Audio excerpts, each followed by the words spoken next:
My name is CJ Finley, and I thrive on life. Catch me on the Jesse T Show.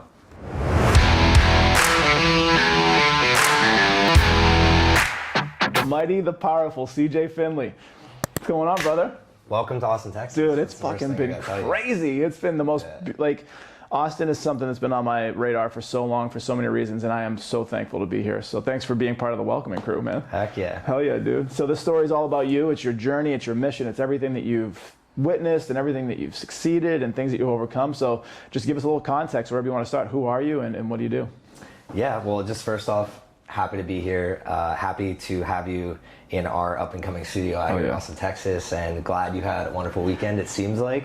And if you're ever back in Austin, Texas, would love to have you again. So for all those listeners out there, my name is CJ Finley. As you have heard, we are here in Austin, Texas. I wasn't always here, though. I grew up on the Northeast, outside of Philadelphia, kind of lived a little bit of the suburban lifestyle, and I just wanted a little bit more for my life, and ended up going to Nashville, Houston, Austin, all within like a 3-year span. And Austin just stole my heart because of the amazing people like yourself that come through here, and then the entrepreneurial spirit. So every single day I'm just fighting to make my life a little bit better and help others do the same thing. I'm a huge serve over sell type of person, so how can I just wake up and improve my own life spiritually, mentally, physically, and then kind of let that bleed over into other people. I'm sure we'll kick it into some other things, but that's really all I do every single day, is just try to figure out how to get a little bit better. Hell yeah, dude. So you grew up in the Northeast, and same, I grew up in Boston, so I know all about the grind. I know about like the hustle. I know about the cold weather. I know about the snow. So what was it like for you as a kid in the Northeast? What were some of the things that you're into, and like how did you see some of the shades of what you do now kind of glimmering through, like sports, or what were you into? Yeah, so two things actually when I was younger. So the one thing I'm very happy about growing up in the Northeast is they teach you this grit. Yes. I mean, when it's 20 degrees, 30 degrees, you're shoveling snow off your car, the fact that so many people there don't even know like the Austins of the world exist, and they just continue to just work their asses off, as I would say, for something better for not only themselves but their family. And that's really what I saw with my family. I was very fortunate to have two parents that put a lot of time and energy into my brother and I, and just growing up seeing how hard they work kind of like instilled this work ethic in me.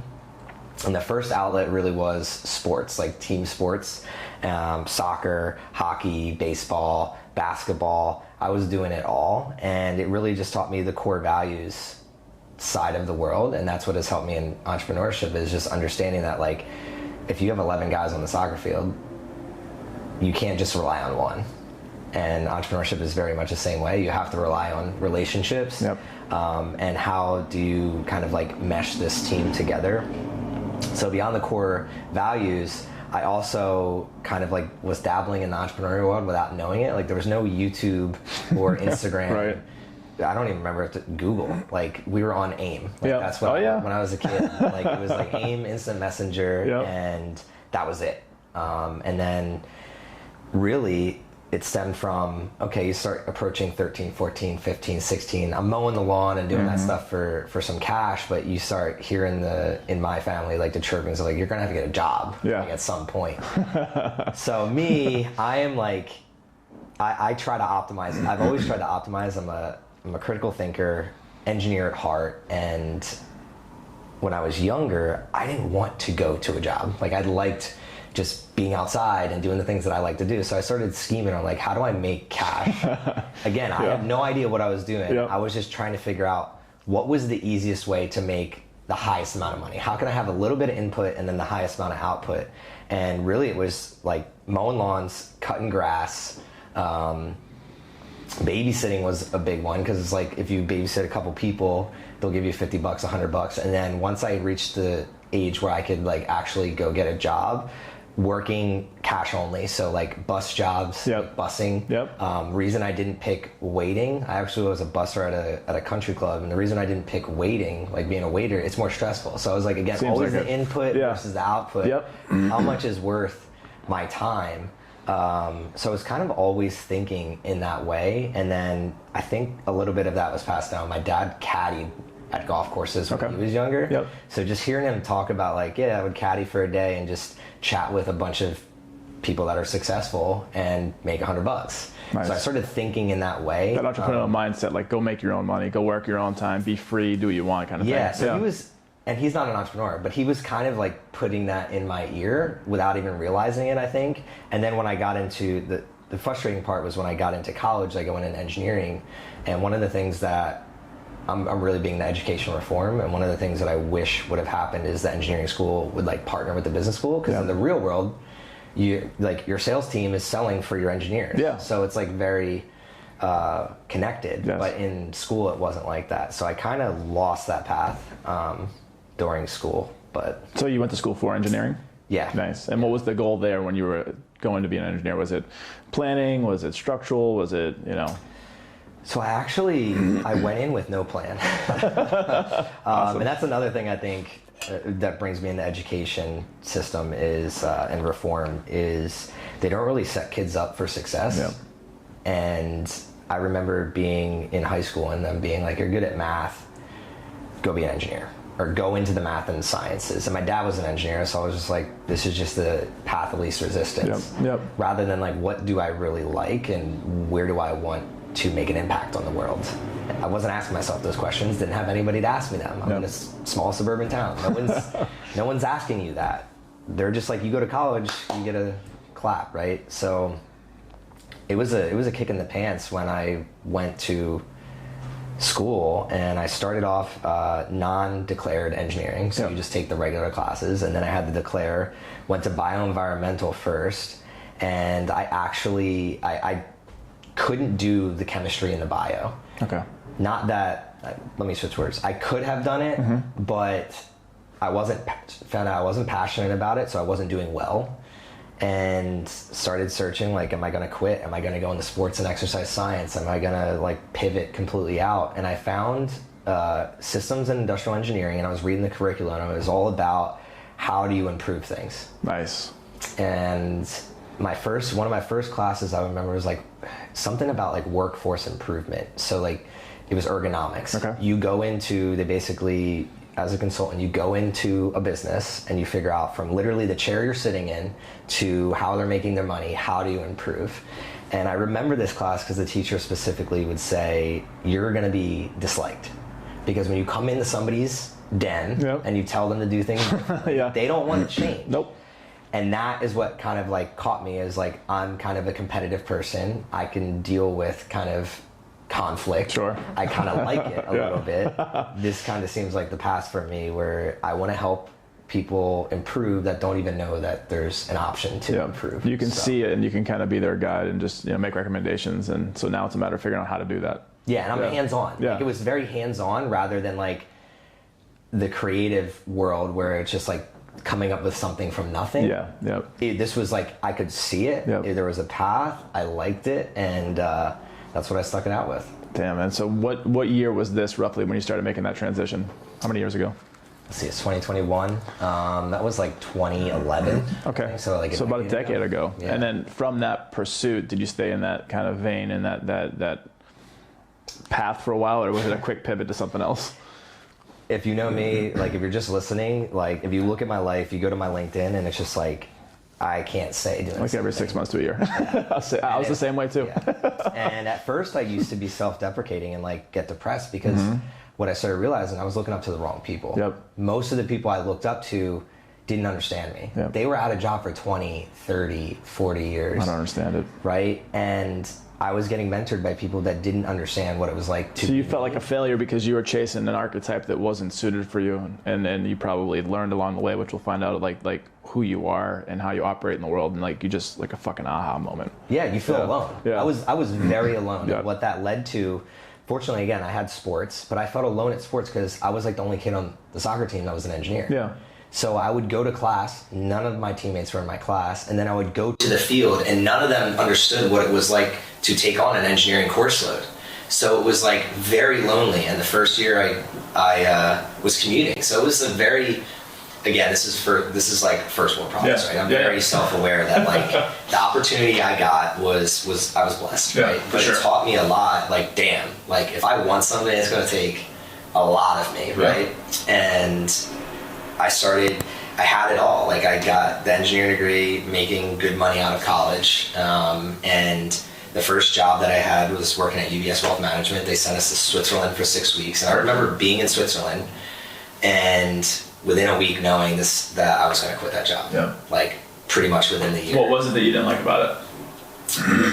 So we're in Switzerland, we're suited up, and we're in this hotel, and they deck us out for 6 weeks, food, drink, there's a bowling alley in the hotel. Wine and dine, yeah. Yeah, right? But we're in a boardroom for 10 hours a day. Yeah. So we wake up in the hotel, I maybe go 100 yards, go into this boardroom, and we're there from like 8 a.m. until like 6 p.m., 7 p.m. Then we have a huge dinner, then we get to do what we want. And we're looking out the window, and I can see the Alps. And I'm sitting there thinking, why are we all in here? Mm-hmm. Like, look what's out there. Yep. And we're all here doing what? Like, we're not doing it. We're not accomplishing anything. Yep. Like, we think we are. Yeah. We're drawing on the whiteboard, like thinking of all these ideas. And again, I felt alone because everyone else was really ramped up. Yeah. Everyone was like, this is great, like the food, the this. And I'm sitting there thinking, like, this is not me. Yeah. This is not who I am. No one would go, the other telltale sign, I wanted to go helicopter skydiving while I was there. Nobody wanted to go. They were like, what are you, crazy? Yeah, exactly. That's what they thought. And I was just like, well, like, okay. So like we would go on the trains and like other stuff, but like no one wanted to jump out of a plane or go skydiving or hang gliding or any of that. No one wanted that. I'm like, we only live one time. Yeah. When am I going to come back to Switzerland with 50 really amazing people? No one wanted to do it with me. Damn. So right then and there, I was just like, I kind of got to find, this is not the path for me. Like, and anybody listening, like, the problem that I had was, again, growing up where I grew up, like, the whole self-awareness and, like, finding who you are is just not a taught thing. Yeah. And I couldn't sit still in class. Why did I think I was going to be able to sit still at a desk? Like, being boxed in, cooped up, like, just looking out the window, daydreaming. Yeah. I had a leash as a kid. Yeah. Like, at 3 years old, my mom had to put a leash on me because I had a little brother. And she, like, I ran away in a store with her. Yeah. And, yeah, so from early age, like, I was showing that I just wasn't, I needed more from every environment that I went into. I wanted more. How did you exit that? Did you, like, as soon as you came back to the States, you're like, this isn't for me? Or did you work there for a while? Or what was the transition like from there? So this is kind of a cool story because I was reading the 4-Hour Workweek at the time. It's in Paris. Yeah. And he was talking about do and then ask for forgiveness. Don't ask because then they can reject it. Right? One of my mottos, yeah. So I'm in Nashville, working in Nashville, and is this where they were located? This is where the office. The office. Yeah, they have an office. I've heard, multiple places. Yeah. And so they had my boss was in Weehawken. Okay. And my team, it was kind of like a remote project management job. So like I didn't really interact with my team. So I would literally find myself going into the office and like not interacting with anyone on our team except through our IM and PM stuff, right? Yeah. So I'm sitting there thinking like, why do I need to come to an office? Mm-hmm. That was going through my head. The second part of it was my wife, she was my girlfriend at the time, was living in Houston. Okay. And I was flying back and forth once a month, and then I was paying rent in Nashville, and she was paying rent in Houston. I'm sitting there. Even if I lost my job, I'd be saving money, technically. That's what I thought in my head. And as long as I found a job within like a 3-month span, which I was confident I would do. So I was like, you know what? When my lease is up, I'm going to pack my car. I'm not going to tell anyone at UBS that I'm moving. And that the week that I get to Houston, I'm just going to say, hey, this is the situation. I moved. I'm saving this much money. I'm going to marry this girl. This takes priority. Yeah. And they weren't too happy with me at first. Of course not. Yeah. Corporate usually isn't happy when it comes to the personal. They were like, why didn't you just tell us? And in my head, I was just like, if I told you, you would have said no. Right. Like, yeah. And again, to anybody that's listening, like, you have to, priority is a huge thing. Like, that word is huge to me. I kind of understood from a young age what took priority in my life. It's my friends, my family, the people that actually matter to me, and the time I'm spending. I can go find another job. Yeah. I've had tons of jobs, right? Yeah.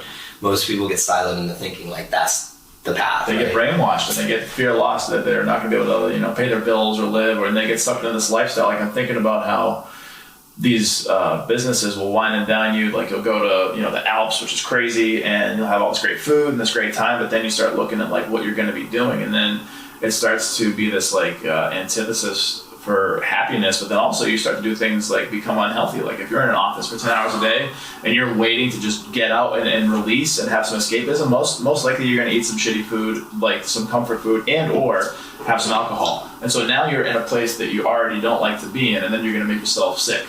So that's exactly what happened. Yeah. And I don't want to, there was like, going that path got me here. Yep. And that's why I'm very appreciative, because like when I went that path, the outlets I started leaning into in college and then shortly out of college was alcohol and partying, because I'm like, I have all this pent up energy and I don't know what I want from life. What do you go do? Most people, they try to find some type of outlet, and the easiest outlet, unfortunately, is alcohol. It's everywhere. There's ads everywhere. The bars are everywhere. What do you want to go do on a Friday, Saturday night? Let's go to the bars and like kill ourselves pretty much.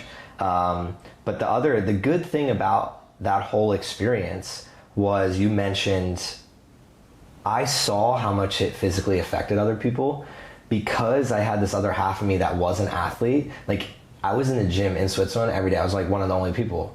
And what I started noticing is other young professionals started trickling in, and they also had 4 saunas in this hotel. Okay. So I was sitting in the sauna, and then I'd trickle them in, and you start seeing towards the end of that trip, less people going out or drinking a bunch, and then we'd be spending time like working out and then in the sauna. Doing healthy, productive, fun stuff. That was the first, I think, spark to like, this could be something for me, right? So before I left Houston, I got back to Nashville, and I started noticing I would get asked, like, what do you do for workouts? What are you eating? Because I would bring my lunch every day. Yep. I wouldn't eat the food I wouldn't go out to eat, and I wouldn't eat in the cafeteria. Yep. And people started asking, like, would you train me? Would you consult for my nutrition? And at first I was kind of like hesitant because it was of time. I'm just like, I'm already like kind of spread thin.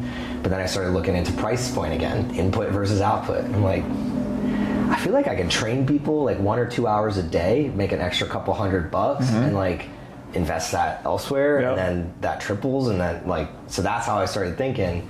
And if I'd never gone that corporate path and I'd never seen the people that are actually in need the most, I wouldn't be sitting. It was a blessing in disguise, because you felt like initially like, why am I here? What am I doing? And then all of a sudden you had this light bulb moment that you wouldn't have had. Exactly. So when you're in the thick of something that's bad, this is what I've learned. Like, what lesson can I take from this? Because now at 30 versus early 20s, then I'm just like, I hate my life. Like, what can I do? Versus now, it's more like, what is this teaching me? How can I jump ahead 5 years and look back and say, in this very moment, what is this teaching me, and how can I plan around that and make the most of this moment, no matter what the moment is? Experience is a great teacher, man. And it takes a lot of life experience to get to that point, like to become self-aware, to become like your own doctor in a sense, whether it's career, it's relationships, it's health and wellness, it's spirituality, all these different things, they go hand in hand. But like, it really just takes a lot of fucking up. Like, you gotta just say, this isn't for me. And like, we seem very similar. Like, I did this assessment a while back. It's called Human Design, and I'm a manifesting generator. And a manifesting generator is someone that needs to be lit up by the stuff they do. And that's why I have 3 things going on at all times. Like, I have my business, I have the podcast, I have this retreat thing that we do. And sometimes one of those things isn't lighting me up, so I can kind of lean on the other one and be like, okay, this is giving me like a little bit more energy. And so I think that being self-aware and knowing at least who you are at a core level, it plays into everything. And then now you can, like you said, kind of process, implement, you can say, what's going to be worth my time, and like, what do I want to be doing with my time? And then you can start doing what you want. So talk about that a little bit. So how did the stepping into training people and getting more into the health and wellness side, kind of like these natural things that you were already doing that were just like spilling over, people like train me and help me? How did that process? Did you go right into like personal training? Did you go into like nutrition planning? Like, how did all that work?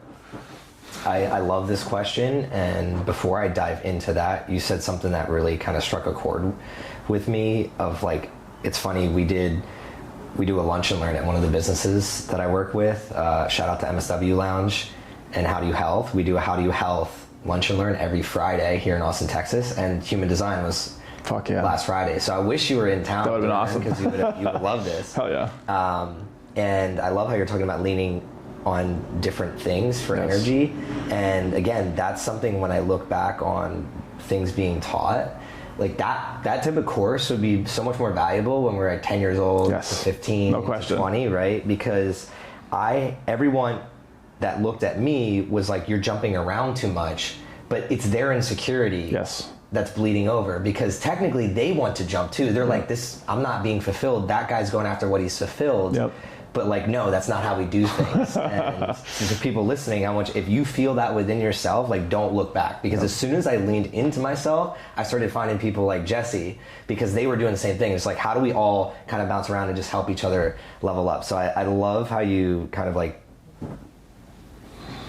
condense that and package that real quick. I was the same as you. Like, I was really quick, just like I was ostracized. I felt out of place. I felt like, failure because I didn't stay at a job for more than a year. A lot of times, like, I don't think I've ever had a job for more than like 2 or 3 years, and that's a lot. And like, and that might be like pushing it. I think because I was in banking for a total of like 4 or 5 years, but I went from business to like bank to bank because you can get title, you can get more money, more title, and grass is greener. Yeah, exactly. And like, I was chasing this guy that I was like a mentor, and he would bring me up, and I would get into positions. And even then, like, that was like, I always, every like year and a half, I still needed something else. And like, once I realized that because much like yourself, I had some entrepreneurial endeavors we'll talk about on your podcast, but I realized just a few years ago, and like with the human design, it gave me a name for how I operate. And like, I felt kind of like out of place and out of time in a lot of places, but like, I knew that my soul and heart wasn't into it. And I was like, what's wrong with me is what I thought. And then I started learning about these things, and I'm like, shit, there's nothing wrong with me. Like, this is where I'm amazing, and like, a lot of people can't do this, and like, I need to like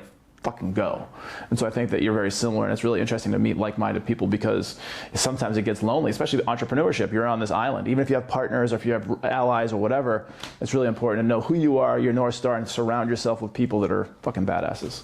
100%. And going into the question that you asked me, this actually parlays into that, because what I was thinking about doing, like, my road to entrepreneurship was a 2-prong approach. Like, again, I went to school for systems engineering, so I'm very, very calculated with the things that I do before I actually jump in. So it may look like I'm jumping sporadically, but I'm actually behind the scenes, like, doing the numbers and crunching, like, where am I going to spend my time and what's that output going to be? And what I started thinking was, what am I really good at? And also, what's going to free up my time to have those 3 different, 4 different, 5 different avenues that I could work on at the same time? So I did end up jumping. My first little business was personal training. I actually started, though, and this is what I recommend everybody do, is you start side hustles or little projects prior to leaving your salary job. Like 100%. Again, I was listening to 4-Hour Work Week and a couple other things and podcasts, and I drop your ego. Like, that's what I did. I was like, these guys have done it. I'm going to listen to them, and now I have done it. So I really cannot emphasize it enough. If you have a salary job and you have the benefits, entrepreneurship is stressful enough, let alone if you can't pay your bills trying to be an entrepreneur. So like, you want to figure that out first, and the best way to do is start little projects.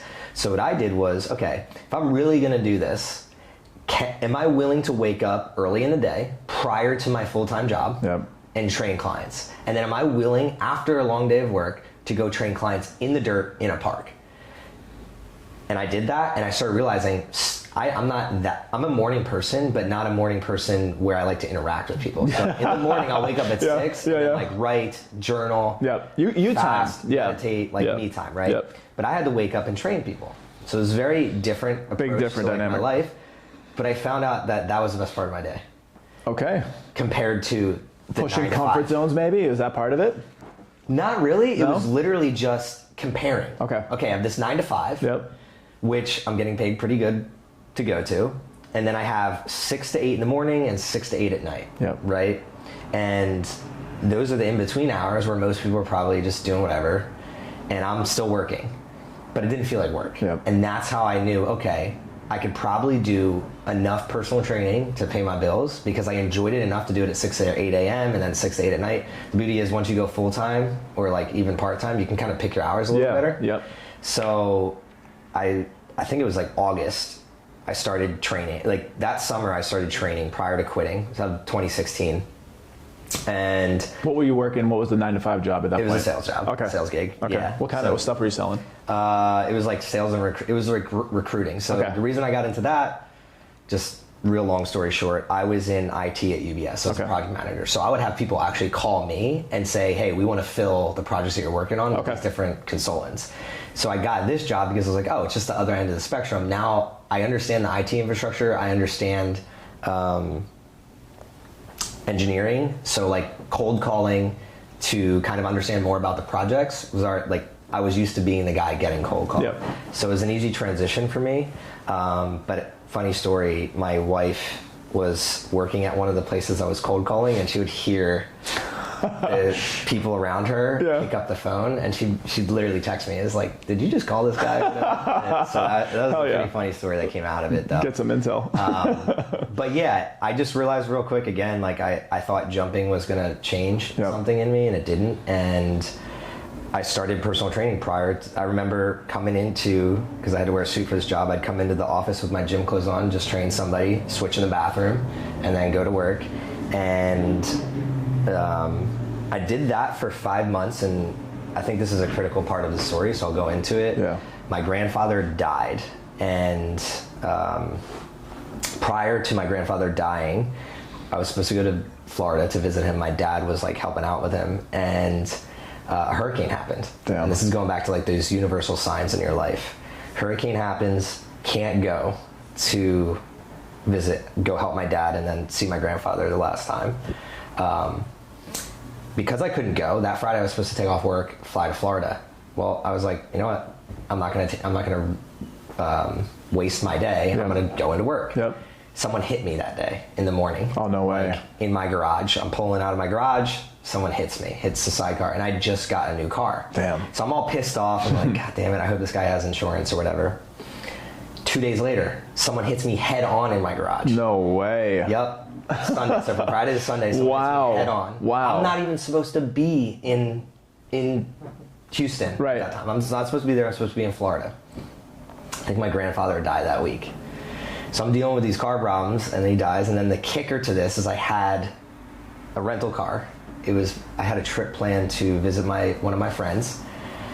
I completely forgot that I didn't, because it happened so fast, I didn't get a permit for my rental car in my garage. I come back from that trip after my grandfather dies, getting planned for the funeral and everything. I can't find the rental car. No way. Yeah. No way. I was like, what the hell is happening? Damn. Universe is screaming at you. The universe is really like, what the... Yeah, dude.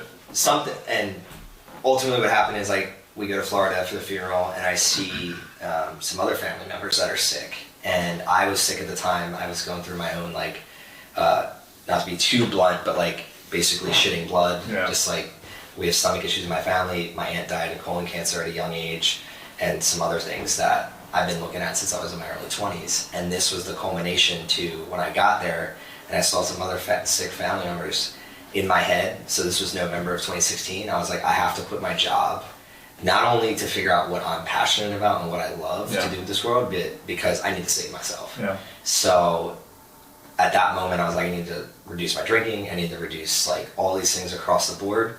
So I planned out, again, going back to anybody that's thinking about doing this, like to a T, how much money do I need? Yeah. How long is it going to last? What are the certificates that I'm going to need? What classes should I go to? What does that look like for you? What should I spend my time on? Like even though, because a lot of people that make the leap that watch and listen to the show are like, everybody's different, right? And everybody needs different things. But for you, what was your specific need in terms of like how much money you needed, how much time, and like how much, when you burn the ships, essentially, you had like, what was your nest egg like, and like what did that process look like?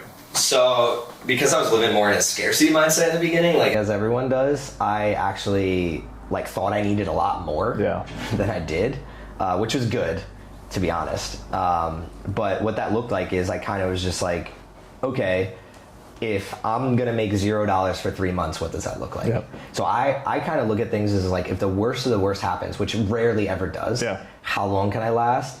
I don't even waste time on like the nitty gritty. It was just like, if I made $0, let's start there. If I made $0, how long could my savings last? Yep. And then if I made $1,000 a month, how much could What was your runway like if you made zero? probably like 4 to 6 months. Okay. Yeah. So. And this is not factoring in any income at all. This is just like if you didn't make anything. Yeah, if I didn't make anything, it was like 4 to 6 months. Okay. Gotcha. The other thing was like I was already making money from like I didn't stop training. Yeah. I was actually preparing to get more clients. Yeah. So I'd already had an income, so that helped as well. But I still did it to zero because in my head I was just like, well, what if they drop off in a month? Exactly. Like, so I'm doing all these scenarios in my head. An Excel sheet, it's pretty like vanilla. Like it's just like very much like get a simple Excel sheet and then figure it out. And then once you kind of see like, damn, 4 to 6 months, I started asking myself like, if I made $0 for 6 months but learned all these things and met all these people and did all this, like that's kind of like paying tuition at college. Yeah. I didn't make money for 5 years. Well, I did side gigs, but I didn't like make real money, salary job until after college. And we spend all this money on tuition, right? So I kind of looked at it as like, I'm just going to invest in myself and then see what happens. And I was fortunate. I'm self-aware. We were living in a 1-bedroom. Yep. So it's my wife and I. She's a chemical engineer. Yep. So she gets paid very well. And we were splitting the 1-bedroom. And then I didn't have a car payment. Yep. I already paid off my car. My school loans were minimal. So I had set myself up. I didn't quit until I knew that it was going to be a little bit less stressful for me to get into it, because if I'm stressed, it doesn't allow me to like learn as much as I want to learn, Yep. network as much as I want to network, and do some of the things. It's an anchor. It'll slow you down. Yeah. Yeah, it's very short term. Yeah. Like if you don't have food to eat, that's the number one priority. Right. Yeah. So that's kind of what it looked like, and fortunately, I think this is the other thing that I would tell people to do is when I jumped into it, I didn't immediately jump into sales mode. So even though I knew my income was going to be less, Yep. I didn't jump into sales mode. I jumped into what can I learn right now that's going to, one, increase my ability to earn an income. So Yes. for me, I got certified in nutrition because if I could attach the nutrition consultation to personal training, I could charge a lot more. Yep. Also, going into the input versus output, a lot of people, you can do nutrition consultation over the phone, through the internet. Yes. I didn't have to be in person with them versus personal training I really enjoyed in person. So I was like, like what can I add that I think that costs like an extra $300. So instead of going in save mode scarcity, I was actually starting to spend money. Yep. Second thing I would say is go find people that have already done what you're trying to do. Yes. So I spent $600 a month on this place called Station Houston. So again, instead of saving money, as soon as I quit, I actually was spending. Yes. I figured out where can I spend some of my savings to then, that's where I jumped into 2 different startups there. Nice. Met a bunch of people, got to sit down and have office hours with VCs and just learn kind of the ropes of that world because I'd come from the... What was the place? Was it networking? Was it a co-working space? Like what was the vibe of the place that the $600 a month got you into? have you ever been to Capital Factory here? No. Okay. So it was like, it's a place where like startups there was two, if I can remember correctly, there's 2 different memberships you could have. You could pay like $1,000 a month for like $500 to $1,000 a month for a floating seat. Okay. Where I could go in there and work from wherever. Yep. I just couldn't work where people had dedicated offices and spaces. Yep. And what that got me was they would do like lunch and learns almost every day. They would do different events where someone would come in and be like, how to use social media to grow your business, how to pitch to raise money. The coolest thing I probably walked into one day was you ever done Socratic method? I have heard of it, yeah. Yeah, so I walk in, someone was trying to get extra people to come, and they're like, hey, come to this event. So I go, and I sit down, and I didn't know that in Socratic method, you have to, like, one, you kind of argue against your own side. So they were like, oh, what do you believe in? And if I believe in my right hand, they're like, oh, you're going to argue for the left hand then. So that tripped me up a little bit, but gave me a new perspective. And then you also have to be like super direct in it, which again, as an entrepreneur, we're very abstract a lot of the times. So it taught me a lot, and that kind of got me bought in. That happened kind of like the first couple weeks I was there, and I was just soaking it all in pretty much. Just again, meeting people like yourself, where I felt like a little kid in a candy store because I knew this one way of life, and then I come to this other way of life, and I don't really know much, but I feel like I have the skills to get there pretty quickly. Yeah. Hell yeah, dude. So you're getting all this like on-the-job experience, essentially. You're basically giving yourself an education where you're actually building a business at the same time versus just throwing money into a college where you come out and then hope for it. You're building the infrastructure, relationships, foundation, the mental strength, all that it takes to get started. And so you're really giving yourself a leg up, and you went about it the right way, where you weren't just in hermit mode and you weren't just in scarcity mindset where you're like contracting and withdrawing. You're really out there meeting new people, putting yourself out there. And so as that progressed, what's the driving factor that kept you going? Because I know that like when people first start out as an entrepreneur, most people, a lot of times, they're just kind of figuring it out as they go. And they're meeting new people and they're trying new things, and sometimes things are failing, but they're re-implementing and reconstituting and retrying. And so like everybody needs some sort of goal that's bigger than themselves, essentially, or they need someone, like a relationship that helps them, whether it's a mentor or a significant other. What was it that helped you through some of those darker times in the beginning of your journey? So you mentioned North Star, and I haven't talked about this side of my journey yet up until this point.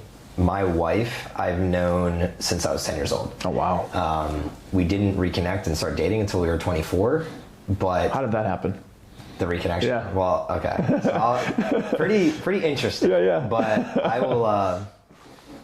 It ties into the whole story, and my brand wouldn't exist without kind of this story where she... In 5th or 6th grade, she was in a talent show, and we were like dating, and like what dating was back then. And I have photos of this. Like I have photos of us then and then us now, and it's pretty crazy. So I'm just a big believer in the universe, and everything happens for a reason. Yes. And what ended up happening was, back then she was in the talent show, and I was actually a part of like the 6th grade news crew. Okay. I had Channel 4 news team. Exactly. I was videotaping her dancing on stage, and everyone else dancing on stage, right? You weren't just being creepy and videoing her. And we didn't even have phones then. It was just like I don't even know what I was shooting on. It was like I couldn't even tell you. But that was the first night I met her father, and we have a photo where that was the first time I ever bought a girl flowers. Wow. So she's the first girl I bought flowers, and I'm going to be the last girl I bought flowers. Wow. Outside of my mother. And damn. We have a photo of her at that night with her dad, and he has a leather jacket on. And the reason I bring up her father is her father's death is what recreated us. So if you see like this right here, yes, the heartbeat, I'm obsessed with it. Yeah. Like I have it on my hand, I have it here. And the whole Make Every Heartbeat Count through Thrive on Life. Thrive on Life started because I was not thriving. No. I was going after targets, like most people do, getting the degree, having the fun, getting the job, but I was just surviving. Like internally, I felt alone and distracted, and I didn't know what I wanted out of life. And unfortunately, again, the universe is really weird. He died on my mom's birthday, June 5th. And on that day, my parents were on a cruise, and I couldn't go on the cruise because of work. Yeah, yep. Go on a family cruise because I had to work. Damn. And she calls me and was like, Aaron's father just passed away. And for me, it was like, one, her dad was ripped. Like 53 years old, just shredded. Yeah. Was still playing soccer with 30-year-olds. Yeah. He was an All-American athlete in college when he was younger. He just kept it going. And I could not believe that somebody that looked like that and that was like that passed away. Right, like at least in a spin class. He was in a spin class. Pat died on the bike. Damn. So like on the outside perspective, looking at this man physically, he looked like he was the pinnacle of health. Yeah. What was it that he passed from? Like what was? Heart attack, massive heart attack. And was it hereditary? Was it lifestyle? Yep. Yeah. So it could have been lifestyle, really. His wife, his mom died in her early 50s. Damn. And the first thought that honestly came to mind for me was, one, I can't believe that happened. Yes. Two, I feel so bad for Aaron, I'm really close with my entire life. Three, holy crap, I kind of relate to this a little bit because I've been sick my whole life, and I I would go to the doctors and people were like, you look great, like nothing's wrong. So what ended up happening was I couldn't go to the funeral again because of work. Damn. I was up in Connecticut and it was in New Jersey, and I just felt terrible. And I hated having to be put in a position. I could have gone to the funeral, but I was young and I was like, didn't want to lose my job. And like, I was on training, it was training week, and I hated that feeling, being put against those two things. And so many people go through it. And today the choice I would make would be fuck the job. Even if it's my business, this other stuff comes first. It means a lot more. And what ended up happening was it forced me to like really reflect, and I wrote her an email. And that email started our communication over a 2 or 3 year span, like back and forth, just like, hey, how are you? The reason I wrote an email, because I couldn't believe that like a couple months later, I was just like, how are you? Awesome. Yeah. So essentially, like a couple months later, I decided that I wanted to write her an email. And this was because I started thinking about like, damn, if I put myself in her shoes, the worst of it, I don't even think is in the very beginning. It's like, you're just in shock. Yeah. The worst is when you start realizing like, damn, this is a forever thing. And that really started to, every holiday season, I would see her. And that was another thing I think that I reached out, because this happened in early summer and I was preparing to see her that fall and winter when she would come home from Houston and be in the Northeast. And I wrote her this email and we just kept talking back and forth, and she had helped me like kind of sift through, like, I was going through some personal things at the time, like, do I leave the Northeast? Like, I'm really looking to get out. Like, you inspire me. You went to Houston.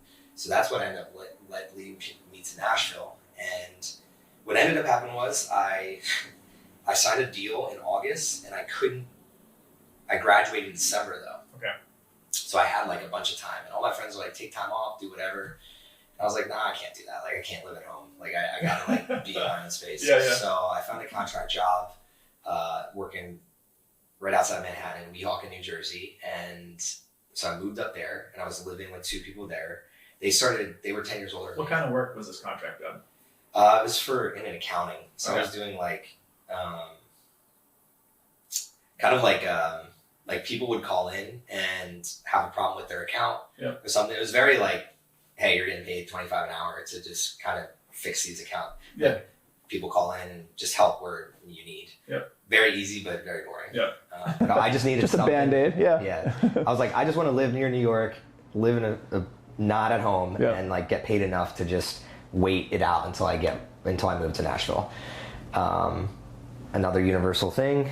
The first house I went to thought to live there because I was commuting 2 hours back and forth. And at first when I got the job, and I was looking for places on Craigslist. First place, 2 guys living there, hit it off. They ghost me. Wow. Yeah. So I'm like, God damn it, like I'm still driving 2 hours. Second place I go to, it was a guy from Ivory Coast and a woman from Nigeria, and I was like, they seem like, I didn't even meet the woman before I moved in, but the guy had played basketball at Rutgers and I played soccer, and I was like, this is gonna be great. And when I met them, like they started asking me questions like, what do you want to do with your life? Like really like questions that had never been asked. They were in their 30s, I'm in my early 20s, and I started thinking, and she'd asked me like, is there someone that you like are into or whatever? And I was like, there's this one girl I always had a thing for, but she lives in Texas. And when you're in the Northeast, you think of Texas as like worlds away. Yeah. Like Texas. What? Yeah. Like when you're a kid, like growing up, like I'm an Eagles fan. Like, dude, fuck the Cowboys. Like I'll tell you my story later, but it's very similar. And like you just don't see yourself in Texas. And she's just like, she's like, dude, I flew from Nigeria to live in New York, like, and build my career and do all these things. And I was like, you can fly to Texas and visit her. And I started thinking, like, put the bug in there, yeah. And what really inspired me to do it was Instagram had come out. My wife Erin created an Erinspiration fitness account. And I saw her leaning into her passions, and it really like lit my flame of like, because I was the guy that would go to work, go to the bar for a couple of drinks to please the people, and then I would go to the gym. Yeah. And I just kept that going. And I still played sports and did all those things. And I saw her getting after it and like being inspirational, motivational, and I kind of wanted a piece of that. I was like, this is awesome. And I reached out and was like, hey, I'd love to come visit. and I ended up getting laid off from that accounting job. I signed up to go visit her July 4th of 2015, and then like a month after I'd signed up, I walk in, and this is again another universal sign. I walk in on a Monday, and because I was working through a contract management company, the on-site boss wasn't technically the one that relayed the information. I would get it from this random company. Yeah. It's like, oh, this is your last week. And I was like, well, the on-site manager didn't tell me this. Yeah. And he literally emails me back when I emailed him, oh, sorry, I forgot. Wow. I was like, bro, you're messing with people's money. So I literally... In life, yeah. Yeah, I was like, okay, I need to leave today. I'm going to work the rest of the week, but I have to take a half day today because now I got to like, how am I going to pay my rent at this place? Yep. Just a whole bunch going through my head. And then I'm planning this trip. Again, universal sign. That's why I'm such a planner. Just preparing for emergencies. But took the trip, and I'm sorry this is a long story, but like this is how it all like came to fruition. Took the trip. We hit it off, and the reason that I think we hit it off was because we had a certain vision of lifestyle that we both wanted. Like she couldn't believe that, like, say we went to a bar on Friday and we're dancing with friends and doing whatever. On Saturday morning, I woke up and like made breakfast and was like, "You ready to go to the gym?" Yeah. She literally, I still remember, asked me, "Is this what you normally do?" I'm like, "Yep, been doing this since college. Like, no matter how late I'm out or how hard I go, like, there's certain things that I don't miss." Yeah. That's athletics taught us that. Yeah. Like, and she was the same way, and we just were like, like you could see us kind of thinking like, could this work? Both of us don't want to do long distance, but what ended up happening was we were spending time with a few of her friends, and some of the people there were like, "Oh, how long have you been married?" We're like, "We're just friends." People just saw it. They just saw it, and then we started thinking like, "Oh, this is weird." So what ended up happening was I flew home, and we were kind of confused, and I in my head I was just like, "I'm gonna marry this girl." Like, I have a photo. I Snapchatted my friends a photo of her on a rooftop during July 4th. I was like, I wish I could marry her. Wow. Like, and this is we weren't even dating. I was gonna like, say, I'm just there visiting, and she's smiling in this photo, and I'm just like, man, this is the girl. When you know, dude. And I flew home, and I was like, shit, I'm moving to Nashville July 27th, and I don't start work till August 11th. So I'm like, I'm gonna drive to Nashville in my 2-door car, unpack real quick, and then drive another 12 hours to Houston and ask her out. Fuck yeah. I did that. Craziest part of the story. I was like, a day later, I was like, "You want to go to Austin for the weekend?" Nice. I've never been there. Yeah. I always wanted to go. Something drew you. Yeah. And she was like, "Yeah, let's do it." So she went to work that next day, waited for her to get off work, and we drove to Austin, Texas. And we ran on Lady Bird Lake here, and I was just like, that's where I asked her out here. I was like, I think we can do this. Let's do long distance. I know I have this job or whatever, but we'll figure it out. Yeah. And in my head, I'd already implanted, like, I'm going to propose to her within the next year. Hell yeah. And Thrive on Life started because of her. Nice. She is the one that came up with the name. At first, I was like CM Fitness or something stupid. And I was like, I need something more. Like, something that means something. With purpose and passion. With purpose. Yeah. And, like, we want a mission and core values. And ultimately, it just started as, like, I want to show people that you don't have to be the person that you were born into. Yes. You don't have to be that. No, not at all. You can be above and beyond, and ultimately at the end of the day, that person that you're born into helps you become that person. Because I don't regret anything I've ever done, and I've just learned from it. So Thrive on Life really just started as an Instagram account where I was showing, like, how I'm getting better every day, and then a lot of, like, shout outs. So, like, I did Friday shout outs with people like yourself, where it's like, hey, look at Jesse, this is how he is not just surviving, he's thriving. Yep. And I want him to inspire you to do the same thing. So long-winded story, but that's beautiful. Again, we wouldn't, no podcast, no working with other businesses, no meeting all the cool people I've been fortunate enough to meet, if some unfortunate things didn't happen. The journey is where the gold is, man. Like just the process and the times where you don't know, you're uncertain and you don't know what the next corner has in store for you. But you know, that part of your journey brought you to this moment, and everything that you've done. Like I'm the same way. I've done some crazy shit in my life, and like I don't regret anything. And as long as I haven't hurt anyone or myself, Yes. you know. And then from there, it's like, all right, I'll try this, and if I fuck up, that's on me. And if this works, great, and we'll try to help some people along the way. And I think that the insights that you shared in the inception of Thrive on Life is extremely important. That's like the through line. That's like this is how you got to where you are. So talk about Thrive on Life and like where it's at now, how it's evolved from when you first got started to 2021. Pivot. That's the word I would tell everybody out there. I brought the same kind of mentality into my entrepreneurial journey where I'm not afraid to let go. I think there's a book called like Let It Go or something. Might be. It like sounds familiar.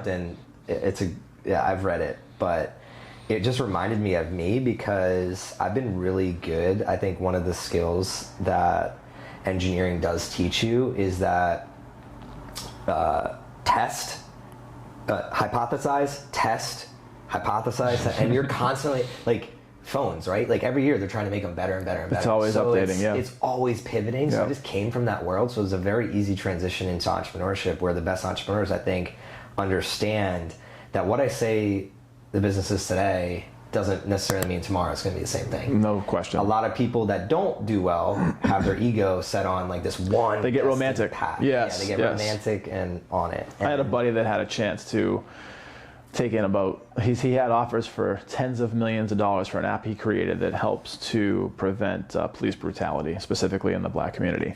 And it was this beautiful, like life-changing, like just human evolving technology and insight that he's given through this app. And he was so romantic because he thought it was $1 billion company, which it may be, but he kind of missed this wave of possibility where he could have kept the business, brought in more money and evolved, but he got so romantic that he was like, no, this is a $1 billion company.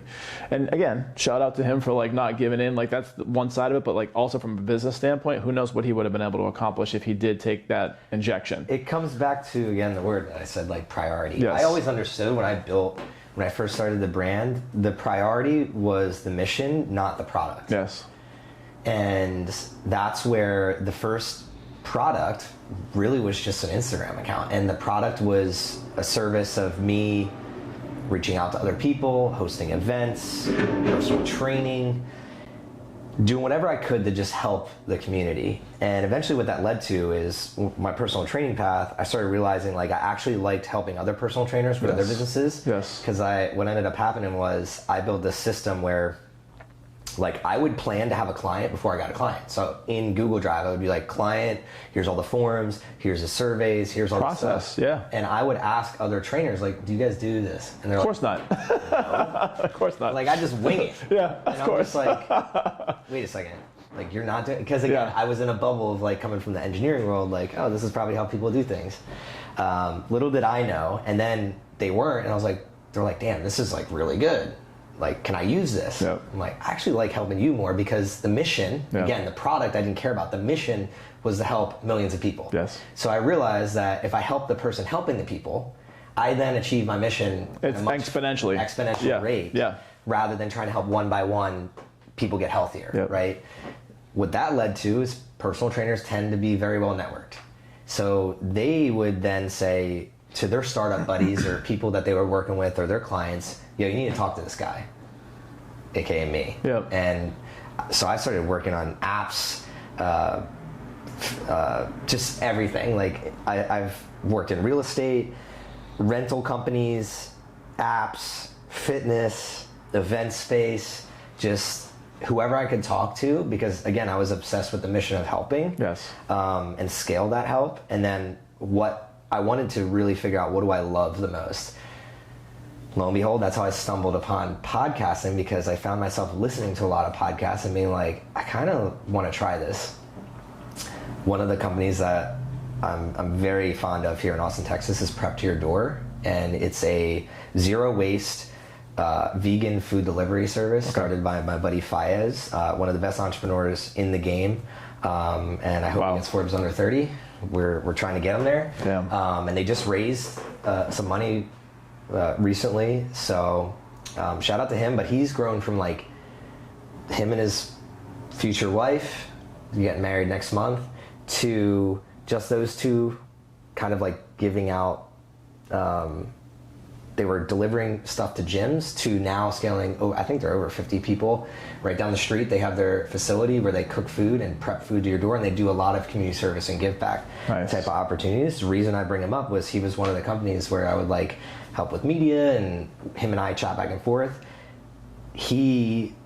And the whole point of this message is you don't know what product you should be doing. The people will tell you. 100%. Your customers and your friends will kind of tell you, and people like him were like, dude, let's like sit down and record a podcast. So I got a lav mic and my cell phone, which is right there. We went to the rooftop of Whole Foods. So if you go to my podcast, Surviving Life Podcast, and you listen to like the first couple episodes, you will literally hear birds in the background. Hell yeah. At Whole Foods. And he's the reason. And one of the funniest episodes was we were doing a 3-person one, and I didn't have enough lav mics, so we put a lav mic on a whisk and have video of like us passing a whisk around. Hell yeah. And I was like, make it happen. If I'm willing to look stupid, this is the other thing. If you're willing to look stupid for the thing, it's probably the thing. Yeah. Like if you don't care about what other people think, it's That's probably the mission. The thing. The mission is greater than the looks. So reason I got into podcasts, again, going back to the input and the output, from this very room, which again, it's getting put together, but it's like we're just in a room in an apartment complex, right? If I can scale how many people can hear this and then go take action on their life, I then fulfill my mission at a much more exponential rate than just doing what I was doing. Like, because if I'm driving around and helping all these other businesses, that is nowhere near the amount of impact I can have is if someone just listens to Jesse and our conversation, and then 1,000 people go out and take action, and then those 1,000 people inspire other 1,000. So that's ripples in time. So today it exists as I am partnered in a couple companies that I help out with weekly. It connected me with this entrepreneurial, one of the things, again, I'm heavily invested in education reform and getting teens and kids into entrepreneurship. Yes. Shout out to Sarah Hernholm of doing WIT. So anybody listening, check this program out. We host hangouts every week. We run teenage entrepreneurship classes that are 3-credit and 6-credit classes. So I host a 6-credit small business management course 2 or 3 times a year. And we also do a coaching course where if anybody wants to be an adjunct professor, we'll help coach you up, teach in our program, and we run this all through Slack. So the teens kind of get used to being in Slack and like working in a real world environment, and they're forced to pitch, come to hangouts where they get to, you would be a great hangout guest where they get to pick your brain. So that I get to do. I'm very blessed to do that as well. And then one of my really long-term goals is if I were to paint a picture of what I want my long-term life to look like, it's be an angel investor in young, hungry entrepreneurs that are building mission-driven businesses. Yes. And then have a podcast where I can bring people like yourself on, and we can help educate the world in the spaces that they need to be educated on. Because I feel like I could be light years ahead of where I'm at if I would have just known in my teenage years or even prior. So I do foresee potentially building a real school in my future. But I don't want to do that until I have kids and I kind of like live that life and then understand. Again, I'm all about understanding who you're selling to. Yes. And right now I don't fully understand the market, so I'm very patient. Kind of working through that process. You touched on really quick about, and you went through it fast, was you were listening to podcasts, and that was one of the linchpins to get you starting your own, and very much the same for me, guys like Tim Ferriss and obviously Joe Rogan and Aubrey Marcus and a little bit of Jocko for a while, but there's a ton of amazing podcasts out there. So what were the ones that were like setting you on fire to kind of spur action or like give you ideas? So I'm just like with books, I'm more of I'm a relationships first kind of person. Yeah. So a lot of the stuff I listen to, again, because time is our most valuable asset.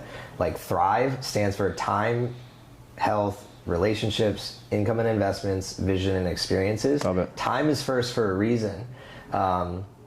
And then health is second for a reason, right? So with my time, at first it was Tim Ferriss only because I read the 4-Hour Workweek. Yes. Yep. And that kind of got me. I read that, and then Tools of Titans. Yes. And that was like, okay, I'm gonna listen to this podcast and see what he's all about. The other podcasts were really just like one-offs. Like, we're at the Startup Hub. Yep. Like, dude, you gotta listen to this. Yep. So that kind of brought me to How I Built This, Founder. Yep. What else? And then health ones, Dr. Peter Attia. Huberman. The Genius Life, Yep. Huberman.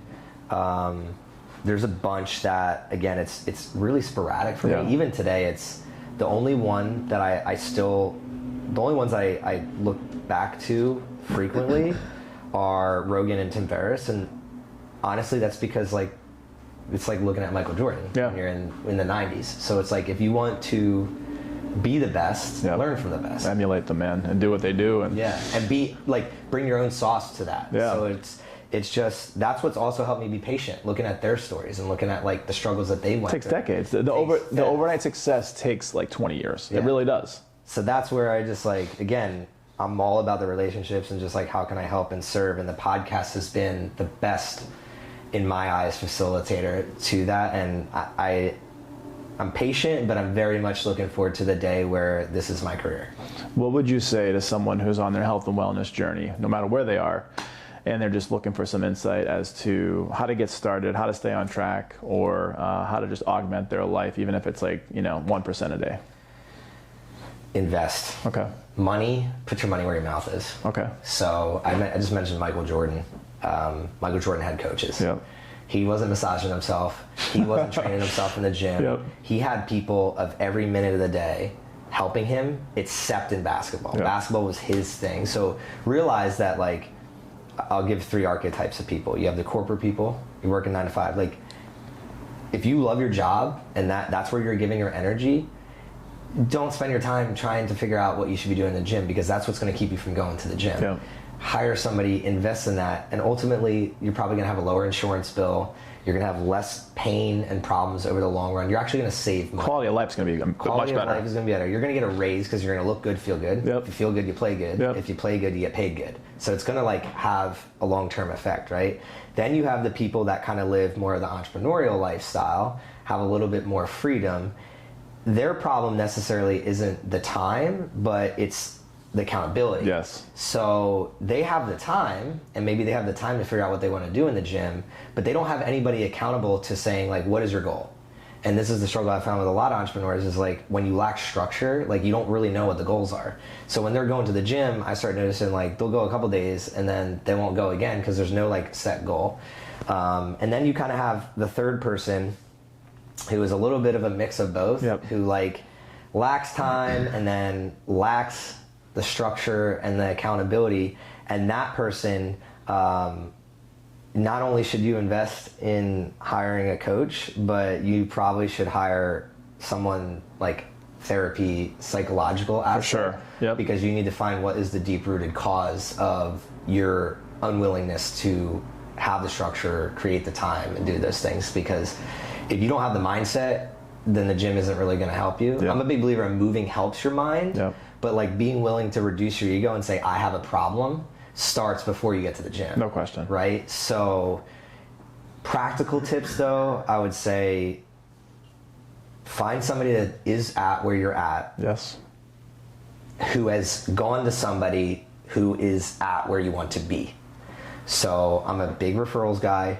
If you're looking to lose 10 pounds, go on the internet, find somebody that's similar to you. Maybe they had a tech job, or they were in the same industry as you. They lost 10 pounds utilizing this one person. Yep. Reach out to that person.